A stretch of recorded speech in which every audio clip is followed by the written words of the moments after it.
The US institutions that are adapting fastest are using AI to spot market shifts early and respond to those students in their local language, as well as rebuild trust in some fractured systems. Hit it! That's what I'm talking about.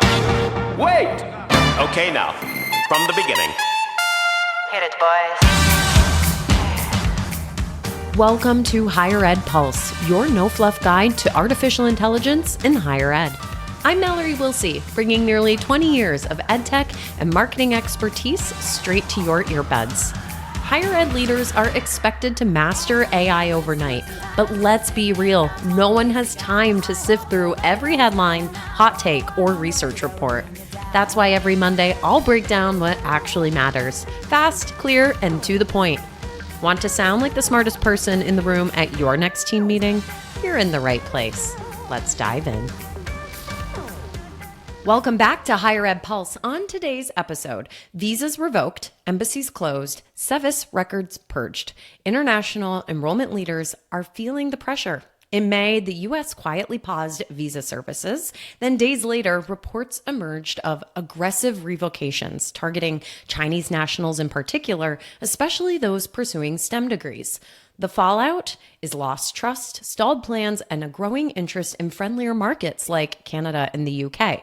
Amid the chaos, some institutions are turning to AI not just as a help desk or a chatbot, but as a strategic partner in global recruitment. Now, joining me today is Patricia Tozzi, a global marketing strategist dedicated to helping colleges grow their international enrollment. She's a trusted voice in the field, having spoken at NAFSA, AIRC, and ICEF on digital marketing and global agent strategy. And today, she partners with institutions looking to expand their international reach and believes AI can be a powerful tool to scale the human side of recruitment and support.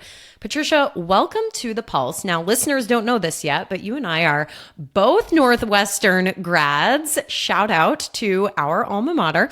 And you have recently let me know that you are serving as the VP of Alumni Engagement on the Kellogg Women at EMBA board. And you're launching a new mentoring platform to connect your global EMBA community. My listeners know that women in leadership is a huge topic of importance for me, so I knew we had to start this conversation off by giving you the floor to tell us a little bit more about that program. I love it. Thank you so much, Mallory, for having me, and I'm super excited. Go Cats! Super excited with this platform.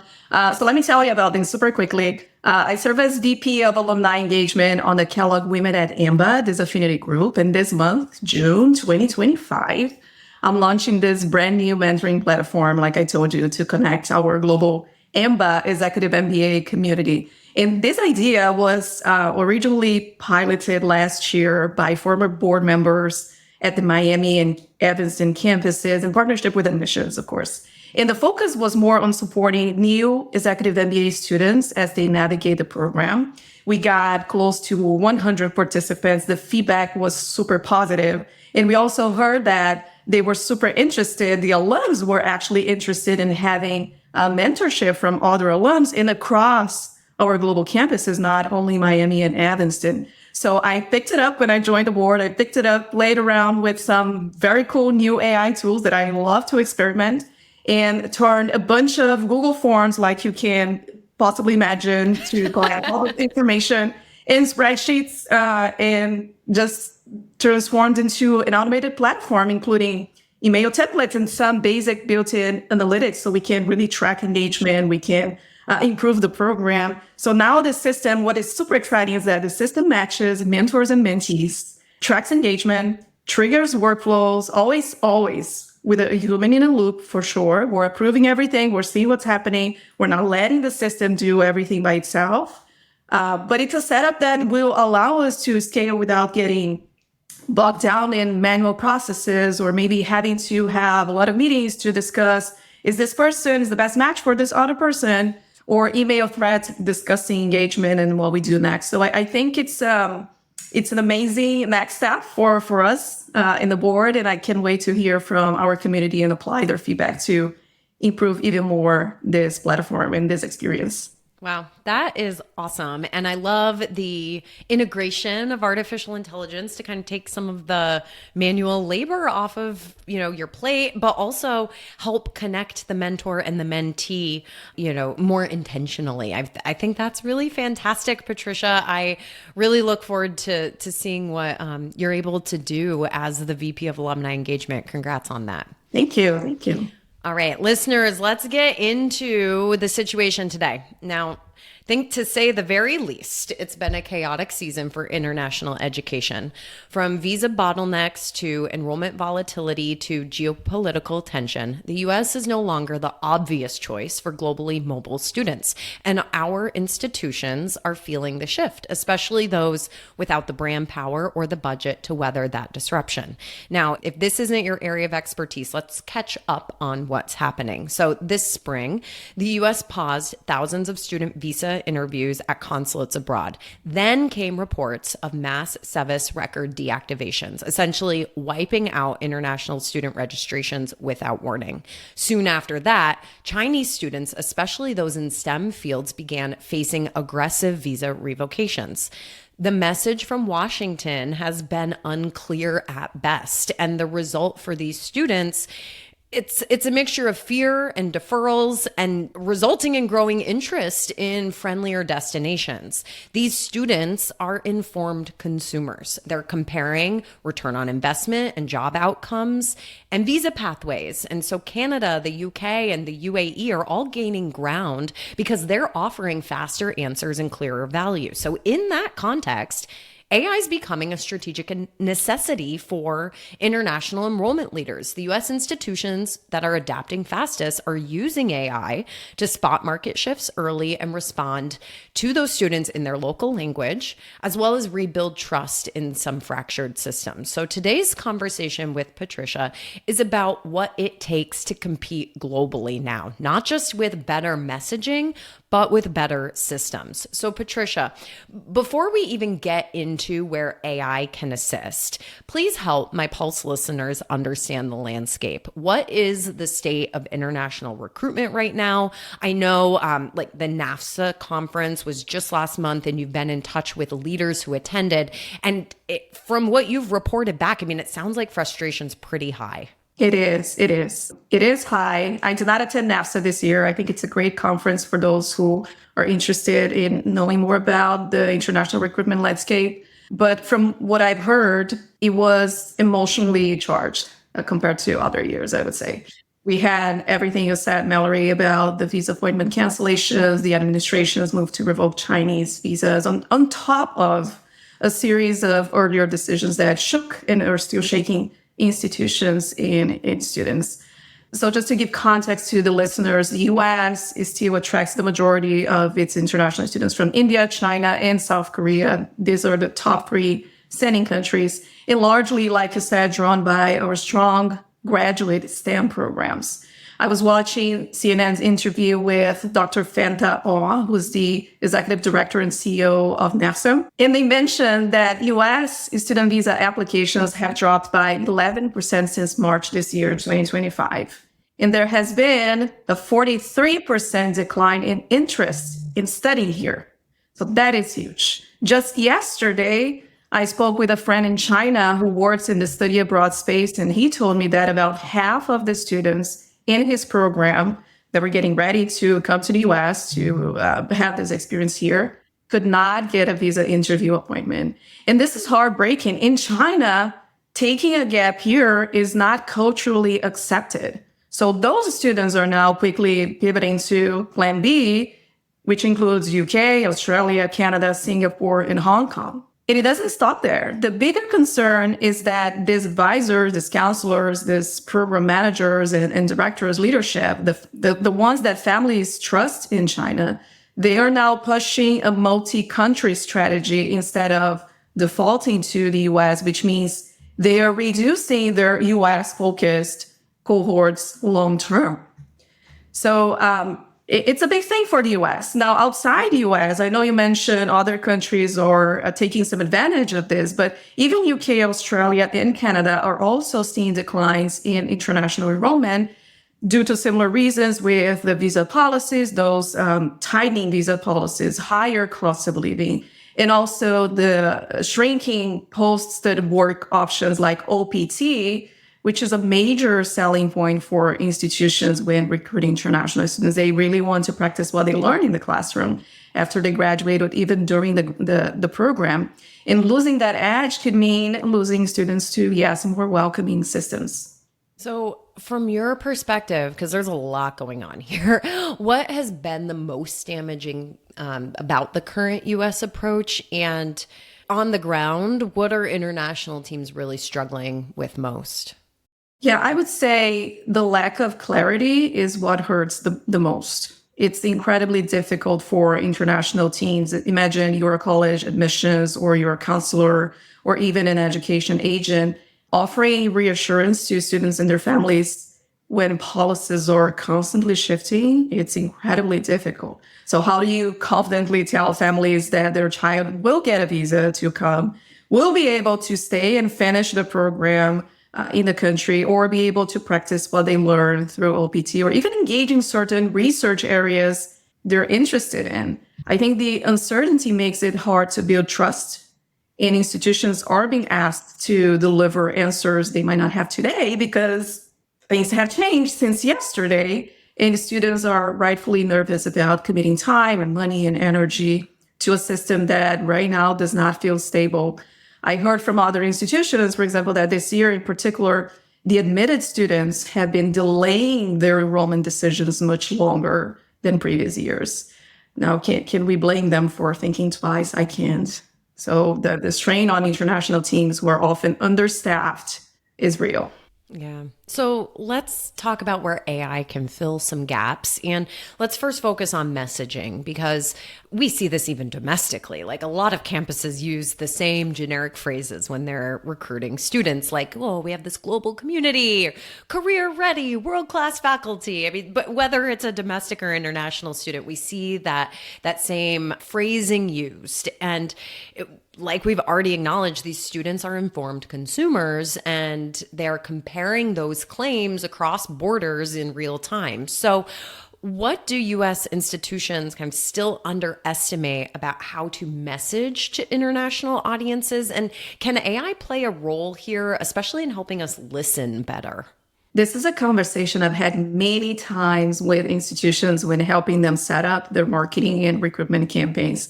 One of the biggest, I would say, blind spots is assuming that what works domestically will work internationally, and it often does not. Languages, like you mentioned, world-class faculty, global community, is so overused, it became like background noise. Yeah. Students are savvy. They're comparing options, like you said, across board, side by side, real time. And institutions overlook the cultural, I'd say, nuance needed to truly connect. So when admissions teams, they travel and meet students and families face to face, they gain valuable insights into what actually matters to those students and the type of environment they're coming from. But all those insights, they got lost, and they're gold for marketing folks creating visuals and content to engage prospective students in those countries. They will learn, for example, if admissions is sharing, or if they understand more about the different cultures, they will learn, for example, that for Chinese students, you don't want to overuse pictures of Chinese students in your materials. And instead, you might want to talk more about the type of food you offer in your cafeteria, in your menu, and translate these materials into Mandarin, because parents play a big role in college decision-making, not just on the graduate level, but at the graduate level as well. Now, different than students in Brazil who would appreciate seeing the vibrant student population, campus activities, affinity groups, plus information, clear information about scholarship opportunities. Another major miss is that schools underestimate the power of peer networks. For many students, especially internationally, trust comes from talking to someone who's already lived the experience. That's where alumni and student ambassadors, especially those who speak the same language or live in the same region, can make a huge, huge difference. Real-time channels like WhatsApp, WeChat in China are where those engagements usually and most naturally happen. Now, institutions will say, like they told me, that it's a lot of work to create and run an ambassadors program and very difficult to track engagement and enrollment for enrollment results from this. And I agree. I think AI can play a role here. I think it can help identify these peer connectors, organize them by region or interest, and even assist in coordinating outreach campaigns quickly and at scale. And beyond that, like you said in the beginning, it can help localize messaging, personalized communication, and one very important thing I would say, train internal teams, promote this internal alignment within the institution on what international audiences truly care about across admissions, marketing, student services, faculty, alumni relations. I think for me, using AI is not just about doing more. It's about using it to listen, like you said, understanding the different cultures, understanding how can I communicate better with them and improve the overall student journey. Because when students, they come to campus, they want to make sure that you have some understanding of where they're coming from, what their expectations are, and how you can make their experience amazing, because that's how you're going to bring back new students in this word of mouth and ambassadors program. And yes. So listening can also mean detecting things faster and helping you see gaps earlier. And so if you were building an AI early warning system for international enrollment for an institution, what signals would you monitor most closely, particularly around spotting shifts in student interest or their behaviors faster than a more traditional research method might offer? I love this idea of building an AI early warning system. I know some vendors and some institutions are already doing something like that. And I can see this being part of a planning exercise to help teams define the strategy for the upcoming application cycle. You can evaluate for that planning exercise. They could evaluate points related to intent, and that could be related to online search. So they use a lot of Google Trends. Can we use AI to capture those trends faster and add to a dashboard? I think we can, and I try that. Social listening as well. So looking at all the platforms, student forums in communities, in capturing that feeling in the conversations that are happening, and how can you position your content, your institutions to answer those questions or to address concerns or any other points that are being discussed in the community.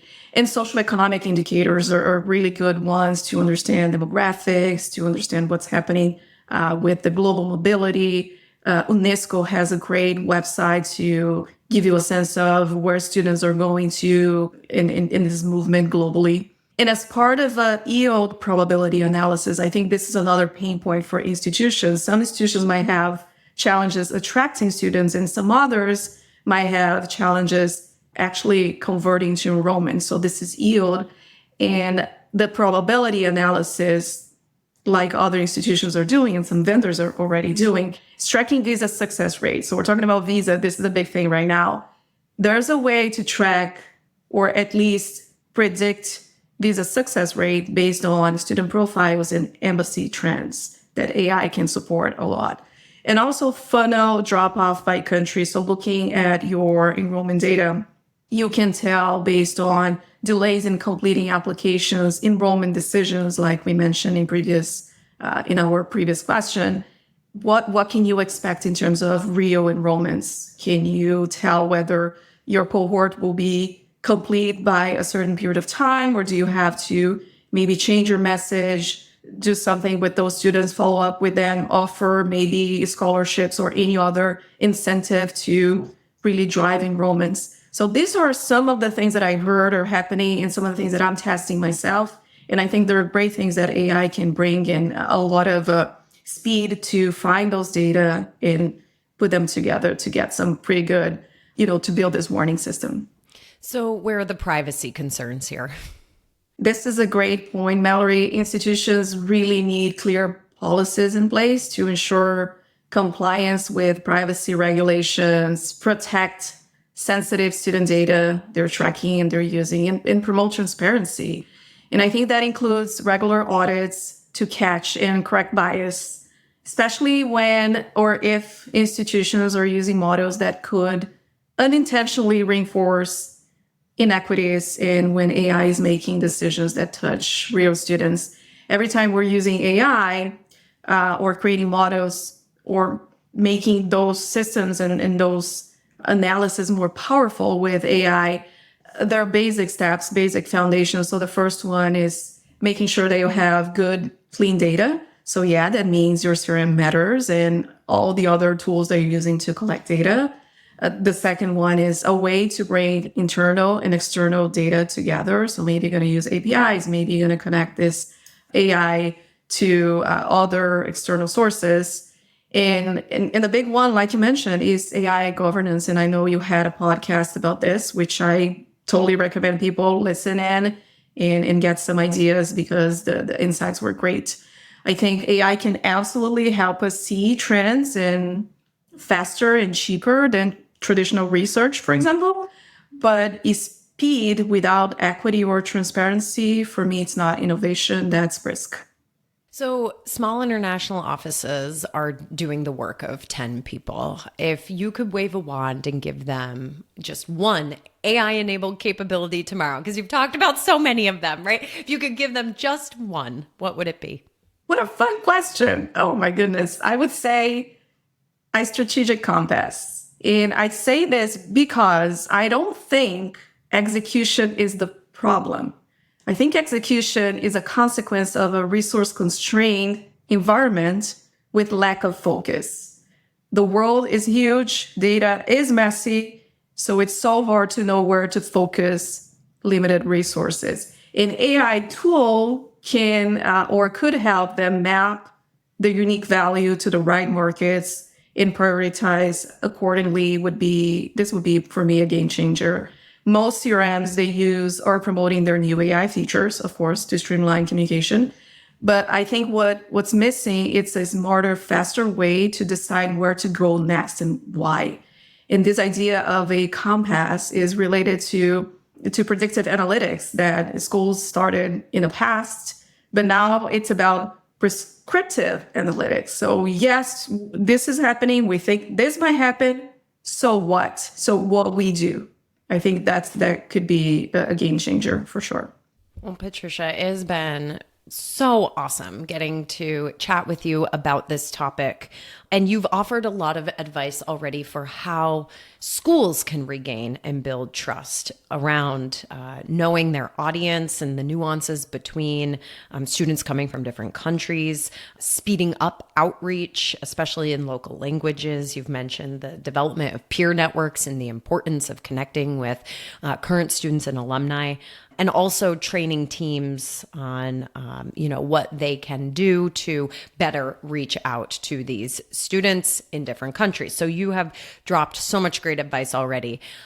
My last question for you, AI or not, what do you think it's going to take for the United States to regain trust and grow again, right, as a top destination for international students? Ooh, okay. Last question, and it's a good one, always. I'm not going to say wait 3 years. I want to say let's wait 3 years, but no, serious. The international education community is doing what it always does, showing up, adapting, and fighting to keep doors open for all students. At NAFSA, and I want to point again to Dr. Fanta Oye, I think she was amazing. I think everything she said was so inspiring and so right. And she shared this African proverb that really stuck with me, which is, when the roots are deep, there's no reason to fear the wind. I think this is amazing. It's inspiring for us. And my final message here is that technology can help us scale and respond faster, but it's our human connection, our empathy that will truly restore trust and make the US a welcoming destination for all of them. That's such a beautiful message to end on. Patricia, thank you so much for joining me today. And listeners, we will catch you next time. Bye-bye.